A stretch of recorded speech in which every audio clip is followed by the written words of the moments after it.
Hola a todos, bienvenidos nuevamente a este espacio Entendiendo el Derecho, en el cual hacemos contenido de calidad con el propósito de agregar valor.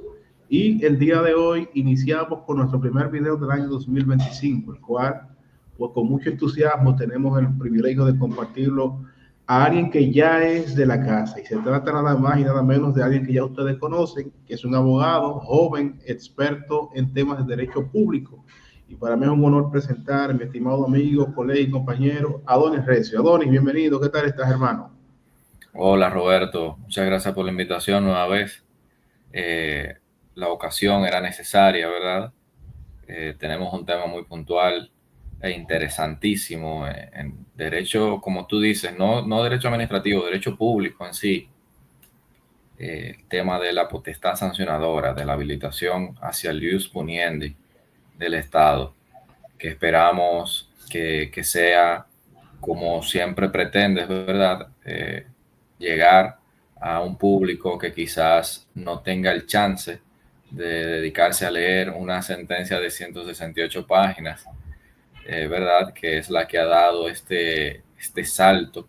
Y otras cosas importantes que también analizar en torno a este tema que lleva, y te comento ya, Roberto, lleva más de 12 años en discusión en términos Realmente jurídicos. sí. Y mira, hablando de ese tema de la potestad sancionadora, ¿verdad? Vamos a contextualizar. Potestad sancionadora viene siendo de una manera sencilla para que los que no son de derecho puedan entenderlo. Es la potestad, como dice la palabra, la investidura, la posibilidad de la administración pública a través de sus instituciones colocar sanciones que que no pueden ser privativas de libertad. Y eso está muy bien. Y ahí entonces, ya que tú eres el experto en derecho público, te lanzo dos preguntitas en una. ¿Cómo podemos profundizar un poquito más en lo que es la potestad sancionadora y también cuáles son aquellos límites que tiene la misma? Claro, mira, de entrada hay que decir algo y hay que tenerlo bien pendiente.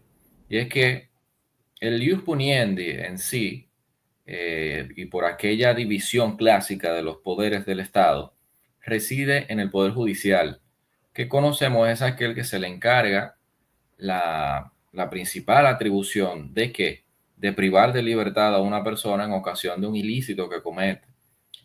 Pero resulta que con el pasar de los años se ha visto que no se puede ser tan estricto con las atribuciones. Es por eso que inclusive podemos ver que el Congreso Nacional tiene en su haber los juicios políticos.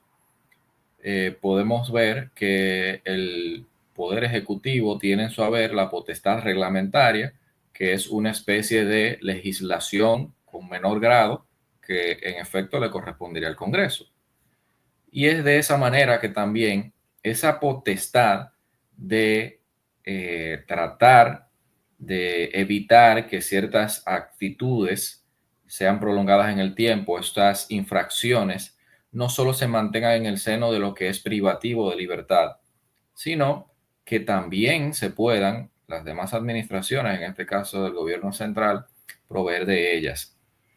Y es ahí donde viene esa situación del ius puniendi, un rasgo, una característica esencial de las administraciones públicas, la potestad de ordenar de que lo que ellas disponen no necesite de una validación ulterior por parte de los tribunales, una potestad de imperio, la potestad reglamentaria son de esas características propias, y allí entonces se encuentra junto a otras como las potestades de expropiar bienes, la sancionatoria, junto a la revisión de sus propios actos. Eh, ¿Qué decir aquí? Bueno, es que el orden es el punto cardinal de esa potestad que tiene el Estado para fijar consecuencias a actitudes que nos hemos puesto de acuerdo para que nuestro sistema sancione, nuestro sistema jurídico. ¿Por qué? Porque sean inmorales, porque sean nocivas a la economía, porque sean nocivas a las buenas costumbres. Entonces, dicho eso, eh, hay unas situaciones que también deben de observarse desde la Constitución misma. Y es la Constitución que viene a decirnos, bueno, es que el ius puniendi que tiene la administración en su haber de administración, en actuaciones administrativas, tiene la limitación de que nunca puede ser privativo de libertad. El que es privativo de libertad le corresponde a los tribunales, como hemos visto en ocasión de una investigación objetiva que realiza el Ministerio Público. Acá, y como primer límite, ¿verdad? Podríamos señalar lo que ya viene contemplando esa misma Constitución, que nos dice lo privativo de libertad no le corresponde a la administración, e incluso todavía podemos encontrar algunas disposiciones con inconstitucionalidad sobrevenida que hay que ser observadas en ese sentido. El Código Tributario, por ejemplo, así lo contempla. Y lógicamente el tema de la reserva legal. La reserva legal es el principal límite y ya luego entonces nos vamos a la ley 107.13 que habla de que por vía del reglamento no podemos establecer elementos de la infracción, elementos de la tipificación de la conducta, que es a lo que se le ha dado esa atribución por parte del legislador de que solo en la ley se describa estas situaciones. ¿Qué se pueden hacer a través del reglamento? Que se dice de manera textual por la ley. Bueno, se pueden establecer gradualidades de la pena, como se pueden ver en algunas normativas. O Podría sea que citar. el Sí, reglamento viene siendo como el manual de la ley. Es decir, la ley te dice la sanción y el manual te dice cómo ponerla. efectivamente, y es que es el cauce natural del reglamento es ayudar y facilitar la ejecución de la ley. Si Correcto. no es así, está incluso desvirtuado. Si se pretenden canalizar otros fines, también podría ser impugnado esos fines. Eh, y eso es lo primero que hay ahí, la Ahora, tipificación de la conducta. Sí. hablando de la tipificación y hablando de ley, reglamento, algo muy importante es que la potestad sancionadora para que exista, así como bien señalas, tiene que estar establecida en una ley. Es decir, primero, se coloca cuál es la sanción, ¿verdad? Y se respalda de un reglamento, el cual, digamos, viene siendo como el manual que te dice, bueno, mira, tal sanción tú puedes ponerla así, o si es una multa de tanto. Entonces, ahí cabe una pregunta muy importante. ¿Hasta qué punto una entidad de la administración pública o una institución de la administración pública puede interpretar y aplicar la ley, ¿verdad? De manera que no se vulnere o no se violente lo que es el principio de legalidad, que eso es algo muy importante a considerar. Eh, es simple, Roberto. Y es que en tanto la disposición sancionatoria es un acto administrativo, debe de ceñirse al principio de vinculación positiva. Y a mí siempre me gusta poner esto como paralelismo. Al igual que las personas, nosotros los ciudadanos, podemos hacer todo cuanto no esté prohibido, la administración encuentra todo lo contrario, y es que solo cuando esté habilitado a hacer o a ejercer una atribución es cuando ella interfiere. Y prueba de ello no solo está en la Constitución, que es la que en el artículo 138 somete todo el accionar de la administración pública a unos principios que cierra con la expresión de que la administración actúa con sometimiento pleno al ordenamiento jurídico. ¿Y qué quiere decir aquello? Bueno, para complementar esto que quiero decirte, hay que irnos a la ley 107.13, porque es esa ley 107.13 de procedimientos administrativos que nos dice que el primer elemento a considerar cuando se dicta un acto administrativo es la competencia. De manera que si no hay competencia, pues hay un vicio muy serio y severo. A mí me gusta decirle las cuatro patas de la silla o de la mesa, según se considere, que vienen a invalidar esa disposición. Porque primero es la competencia. Si yo, al igual que una persona física que, por ejemplo, no sea capaz, que no tenga actitud jurídica para demandar y ser demandado, si yo no existo, si yo no he estado habilitado precisamente a tal cosa, pues no debo interferir yo, porque eso le corresponde a alguien más. y si no le corresponde a alguien más, entonces ahí hay una situación que puede resolverse por elevar los conflictos de competencia a lo interno de la administración o en caso de órganos constitucionales ante el Tribunal Constitucional en sus atribuciones. Y esto es lo primero que tenemos que observar aquí. ¿Tengo la atribución para ello? Bien.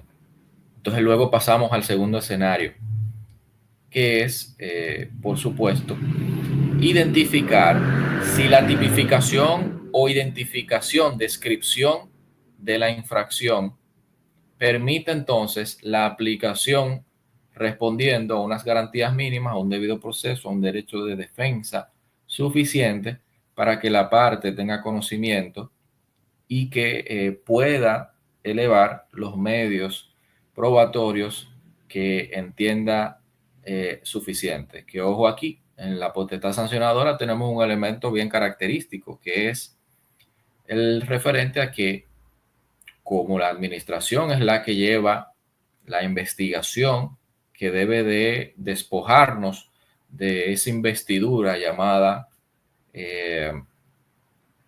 presunción de inocencia, es a ella que le corresponde entonces mantener el fardo de la prueba e identificar los hechos materiales que se han identificado para sustentar esa irregularidad frente a la sociedad y frente a un eventual juicio de la decisión.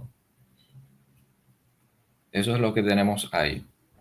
Adonis, algo muy importante que se da en los temas de la potestad sancionadora es, por ejemplo, el espíritu no resolutorio, sino, digamos, esto se le llama en derecho conservador, pero hay otra palabra también.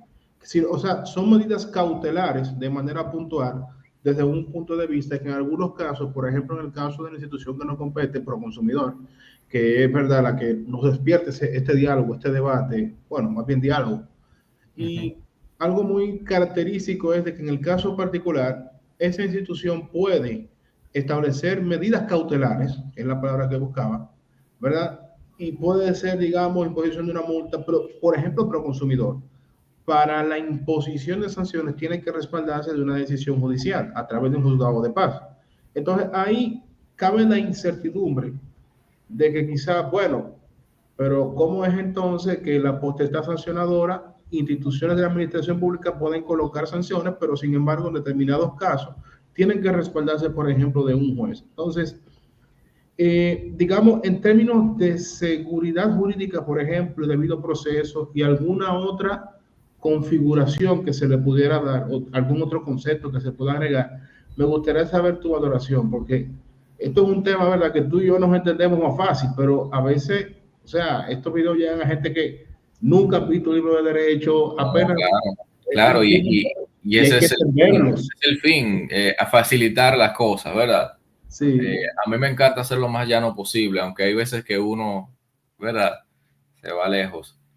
Pero muy bien, como dices, las famosas medidas cautelares o medidas provisionales que adopta la administración no solo en estos asuntos sancionatorios, sino en sentido amplio, lo que pretenden es apalear una urgencia, detener una especie de hemorragia, como cuando nos hacemos un catéter, ¿verdad? Porque estamos sangrando.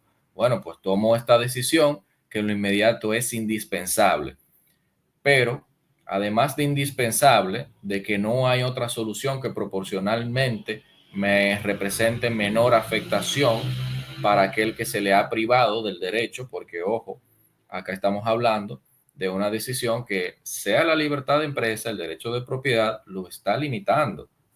Y es en ese sentido en donde tenemos que aproximarnos al otro elemento, la provisionalidad.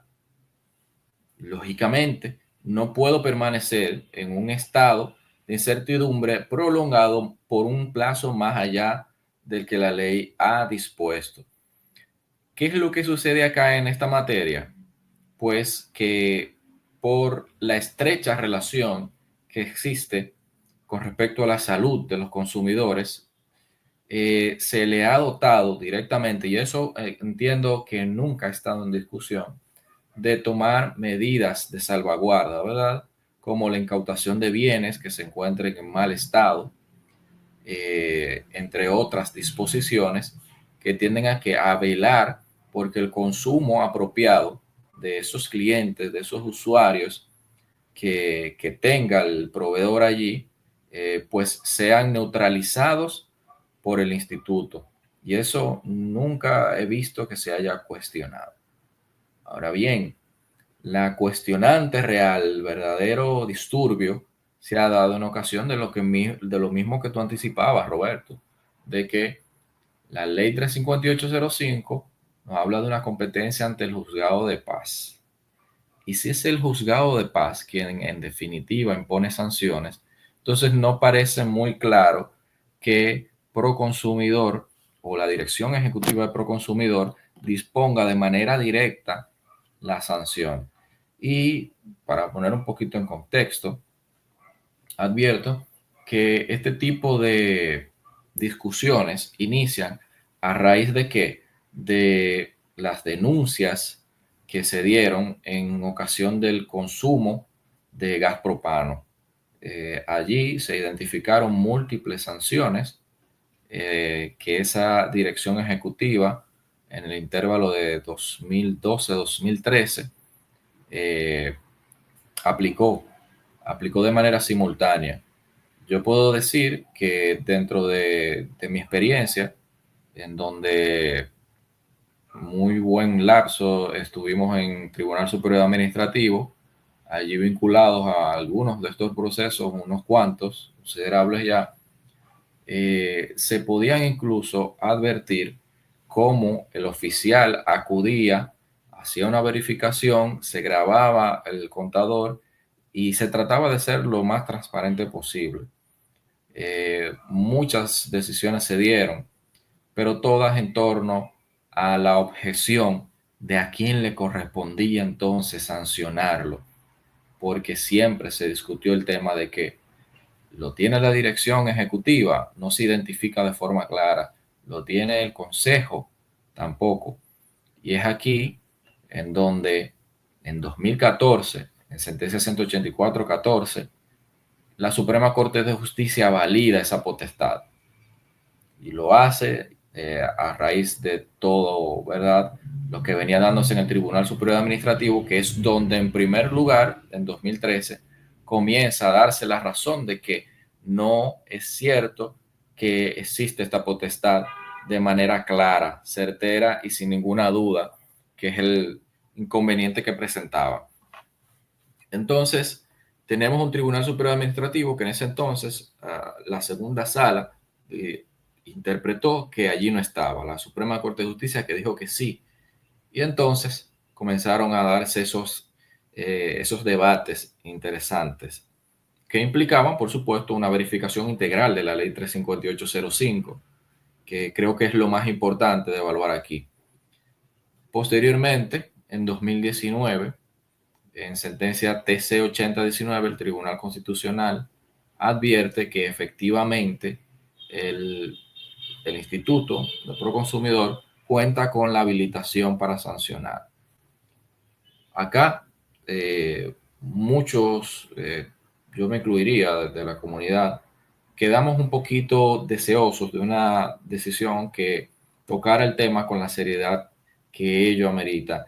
Y que lo amerita no solo por el sector al cual se dedica. Sabemos que el consumo es un sector bien sensible en el dominicano, que, ¿verdad?, cuyos principales rasgos es tener un celular moderno, comprar un buen televisor, un buen equipo de sonido, y todo eso tiene que darse en un ámbito de cultura de consumo, que lamentablemente no la tenemos, y es por eso tener bien fortalecidas las instituciones a donde acudirán estos afectados eventualmente. Son todas estas cosas las que orbitan sobre la decisión final, ¿verdad? Hay muchos factores psicológicos que inciden en ello. Claro, y mira, algo que me hace pensar esto es cuando, bueno, hace ya un tiempecito que me gradué de la universidad, pero recuerdo que uno de los libros que en principio digamos, fueron de los primeros que leí, Teoría pura del derecho de Hans Kelsen, considerando el padre del derecho. Eh, Algo importante a destacar es que este autor tenía una postura bastante conservadora. Él era muy pro de que todo lo que está establecido como sanción debe estar establecido en una ley.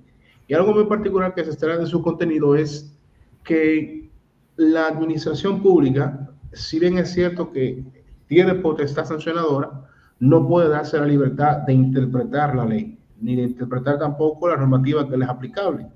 Y en ese sentido, creo que es algo importante destacar que estamos hablando de que básicamente todo lo que la potestad sancionadora concierne tiene que estar debidamente descrito. Y ahí se desprenden diferentes cosas, como pueden ser, por ejemplo, seguridad jurídica, interpretación ambigua quizás de la ley, o de, bueno, algo también muy importante, la proporcionalidad, ¿no? Ese principio de que la sanción tiene que ser conforme a las consideraciones particulares.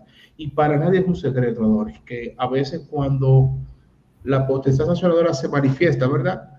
No es que si la ley te establece que tal sanción es una multa, por ejemplo, de 5 millones de pesos o de 10 millones de pesos, se coloca ya, sino que tiene que haber una proporcionalidad, ¿no? Que es lo que, digamos, marca un punto de partida de que la sanción nunca puede ser vulnerando las características de la ley, que son justas y que sean útiles. Es decir, que tengan un uso que, además de que sea justo, es decir, que cada quien se le dé lo que es debido, también sirva de manera que pueda ser eh, beneficiosa para todas las partes. Y ahí me gustaría saber tu valoración sobre esos temas que son bien sustanciales de la Claro que administración sí, pública. claro que sí. Mira, es que la proporcionalidad, además de un sometimiento directo a la razonabilidad constitucional que se exige en toda actuación, la proporcionalidad es el punto cardinal, porque debemos de retener y siempre tener en nuestra frente que la potestad sancionadora no busca castigar, no lo busca. Busca evitar que una actitud se perpetúe en el tiempo porque la sociedad ha considerado que es cerrada. Y en ese sentido, ¿cómo es que tenemos que ver la sanción? La multa casi siempre es el método utilizado de sanción. Tenemos que verlo como una forma de reeducar a la persona. Por ello es que incluso una de las condicionantes o agravantes o atenuantes que se toman en consideración es el nivel o el grado de conocimiento de la conducta, ¿verdad? Es por esto que tú muy bien sabrás, Roberto, como conocedor de la materia, en materia de prevención, se toma mucho en cuenta, en prevención de lavado de activos, se toma mucho en cuenta que, bueno, el nivel de discernimiento que se tengan y se exigen capacitaciones para que no se pueda aludir ignorancia cuando se incurre en alguna inobservancia. Y dicho eso, esto es lo que realmente debe ser, ¿verdad?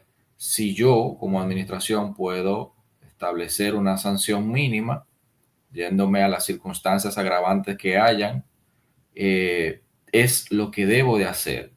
Ahora, si estamos hablando de un sujeto obligado, de un disciplinado, también puede ser el caso, que ha incurrido por primera vez en en algún ilícito, que esa implicación no tiene una repercusión severa para la institución, no afecta seriamente la imagen, o si no hay un perjuicio muy grave al interés público, digamos, una estafa multimillonaria, pues todo eso debe tomarse en consideración al momento de imponer la sanción.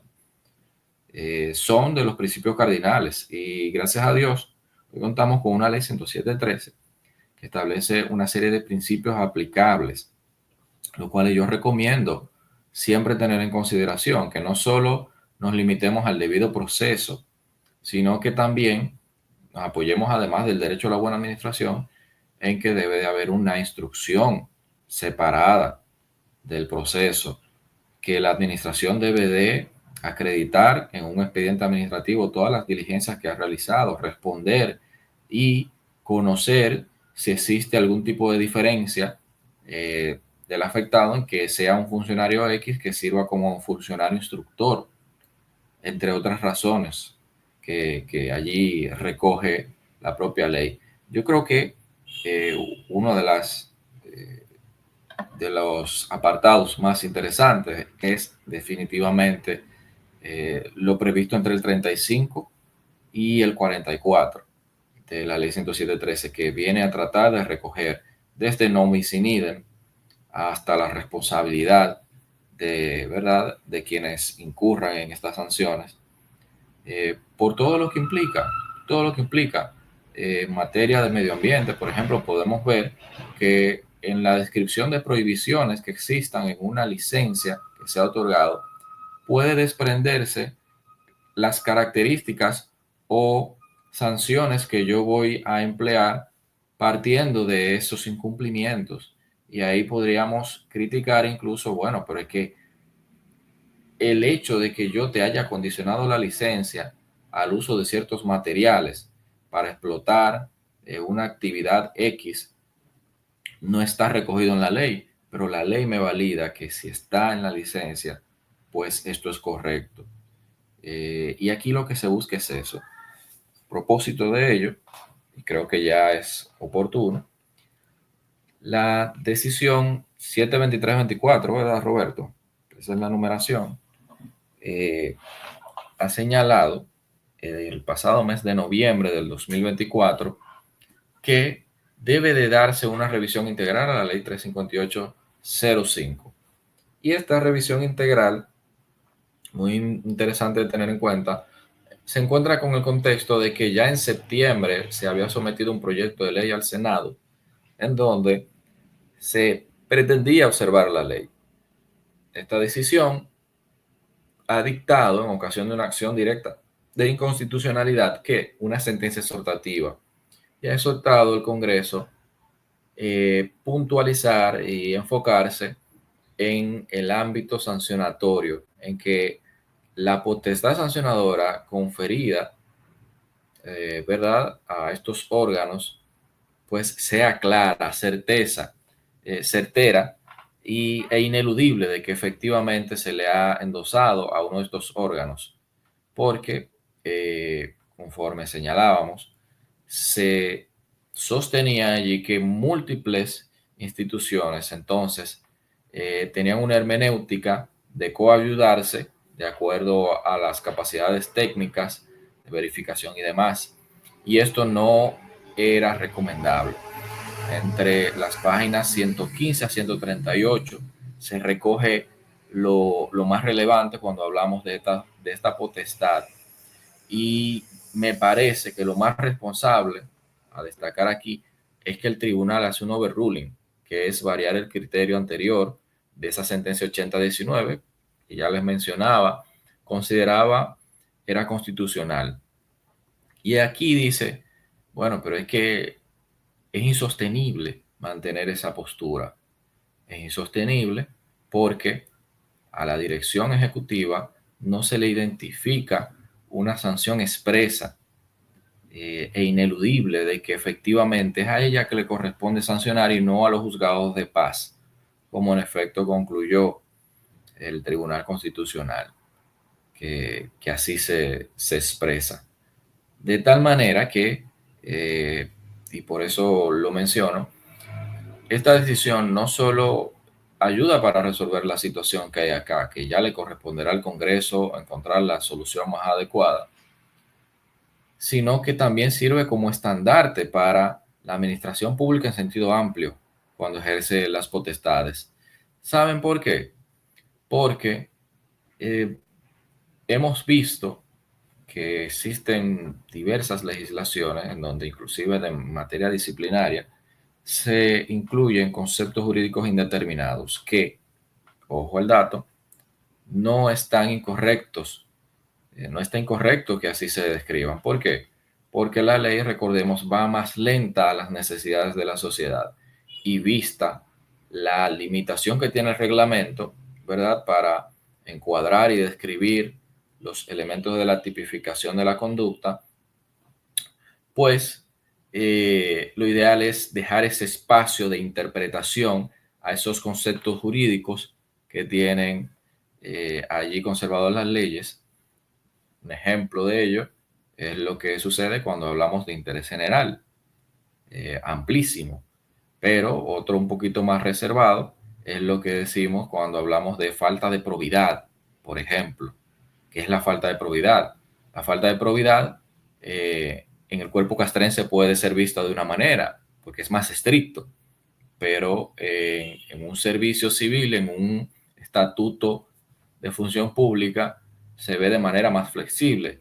Se puede ver de manera más estricta cuando hablamos de cuerpos que tratan con información, un DNI, por ejemplo, y todo y así por el estilo. Se podrían citar muchos ejemplos. Adori, tú mencionaste algo muy interesante y es acerca de la misma sentencia que me llama mucho la atención y es precisamente sobre esa ambigüedad. Y con esta parte ya haría como última pregunta, ¿no? Para ir cerrando.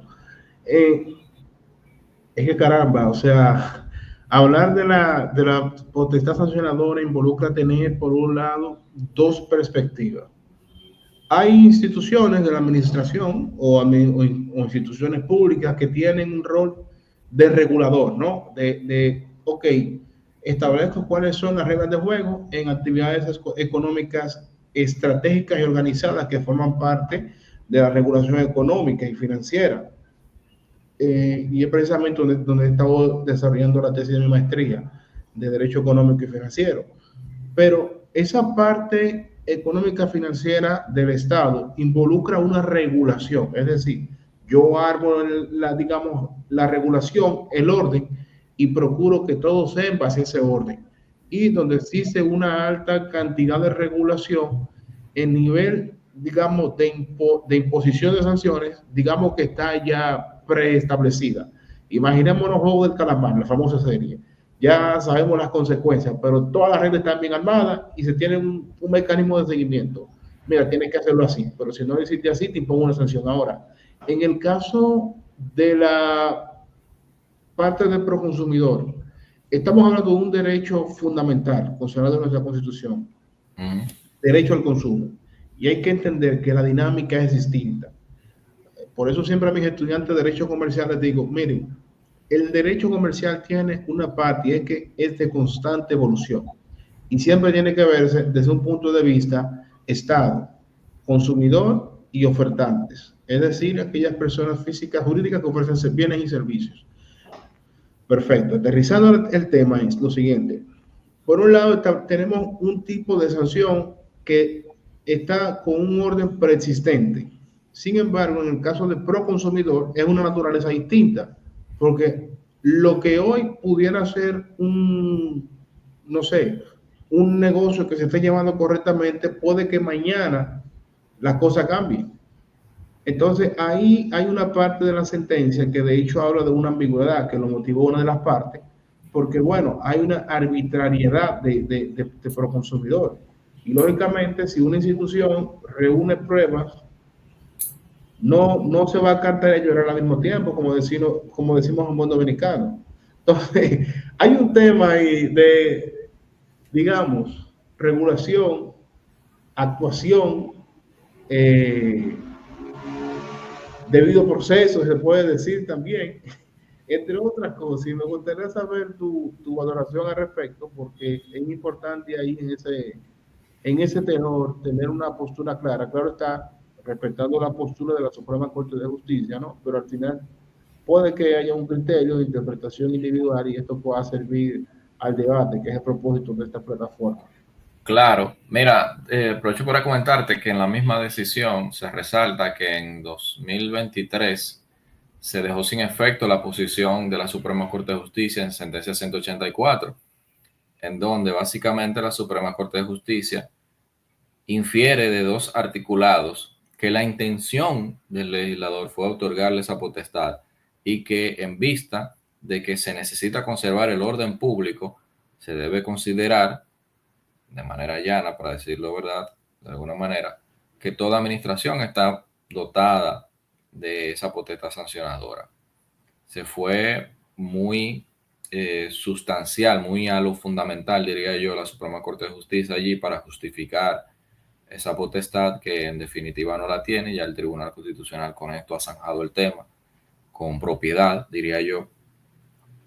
Pero qué bueno lo que nos traes aquí, Roberto, porque la regulación tiene una incidencia capital en todo escenario. Tú colocas lo que sucede en el mercado financiero, pero evidentemente que estamos hablando de un Estado regulador de servicios públicos, ¿verdad? Y de actividades de interés. Los seguros, para decir otra cosa, también son regulados. Las diversas superintendencias que tenemos a disposición son prueba de ello. ¿Por qué es importante tener esto en cuenta? Porque cuando la propia administración desconoce ventajas o tratamientos favorables que contengan esas regulaciones en el curso de un procedimiento sancionatorio, digamos que una normativa o una reglamentación, una resolución para el seguimiento de estas sanciones, contempla una situación específica en mi provecho, la administración debe de establecer los motivos por los cuales se aparta de beneficiarme con esa disposición favorable, porque si no está incurriendo en una violación al principio de inderogabilidad singular de los actos, que quiere decir que lo que es aplicable a todos también me es aplicable a mí. Es un apéndice del derecho de igualdad. De manera que allí intervienen esa regulación dura y permanente, ¿verdad? Del mercado, de las conductas, de las actitudes, de los procedimientos, de los trámites que se traten, pero también las actuaciones comunes que pueden, ¿verdad?, encontrarse en un escenario específico. Esa es una posibilidad total aquí.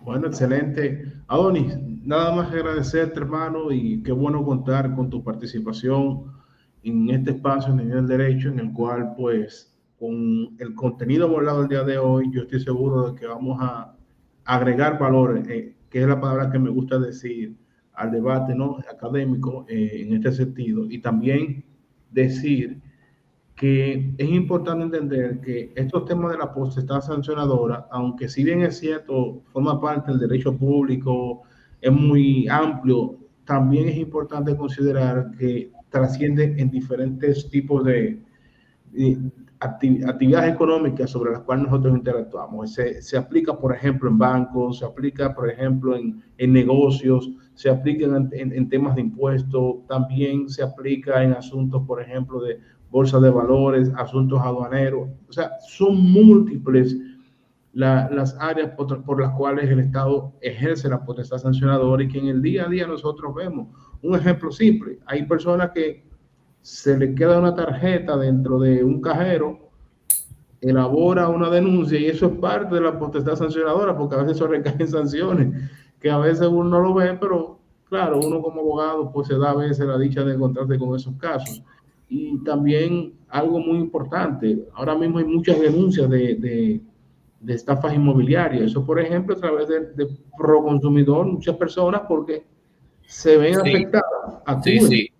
El 80%, tenía entendido hace unos meses, escuché, de los procesos que lleva Proconsumidor tienen que ver con temas de inmobiliarias. Yo creo que Exacto. eso debe servir para que en el Congreso comience a movilizarse la creación, diría yo, hasta podría ser de una especie de dirección a cargo del MIBED, que se encargue de vigilar ese sector, porque ese sector tiene problemas serios. Se han visto muchos procesos ya judicializados que dan cuenta. Yo recuerdo, Roberto, eso se lo comentaba yo a Michael Miguel en, en Ah, una. sí, tu participación aquella vez. Sí, sí, porque él decía, bueno, pero es que se ven muchos casos de personas que viven en Estados Unidos, que todos sus ahorros lo dedican a una buena inversión y resulta que son Ujú. finalmente estafados. Y te lo digo porque lamentablemente, Roberto, no está pasando única y exclusivamente con personas con escasos conocimientos y con escasas destrezas, ¿verdad? Está pasando con personas estudiadas, personas que analizan y dicen me conviene, y resulta que finalmente es una estafa. Eso quiere decir que preventivamente no estamos tomando ningún tipo de Claro. acción. Y Y es tampoco hay una autoridad que regule en ese sentido, que dé un seguimiento. exactamente. Entonces, en un país subdesarrollado como el nuestro, en crecimiento, ¿verdad? Con una economía que cada año es pujante, ese es un sector que aporta mucho. Claro, Entonces, es una garantía que tú le das al obrero, a los constructores, a ellos mismos, porque lógicamente, por las fechorías de pocos se afectan muchos. Sin embargo, quien la lleva peor, en definitiva, es el interesado, el adquiriente, que se claro. tiene que involucrar en una serie de procesos inmensas en gastos que el Estado debería de realmente propiciar que ese tipo de cosas no lleguen a darse. Y la verdad es que no he visto, por lo menos hasta el momento desconozco, que se esté llevando algún tipo de propuesta, pero que es necesaria, inminente esa situación. Realmente sí es algo muy preocupante. Bueno, esperemos que se le pueda encontrar una solución que sea más allá de la justicia, donde más allá de sanciones se puedan también establecer mecanismos, como tú señalas, de prevención de que estas cosas no ocurran. Y bueno, decir también, darte las gracias y también motivar a que se suscriban, compartan, denle like a este contenido, sigan a Adonis también en sus redes sociales, adquieran sus libros que son muy buenos. Y Adonis, ¿alguna palabra de despedida? Te enviaré los últimos que creo que no te los he pasado. Ah, bueno, perfecto, perfecto, pero está bien. Lo puedo poner en el enlace también ahí donde puedan adquirirlo en caso de. Sí, sí, Y bueno, sí. hasta la próxima. Bendiciones.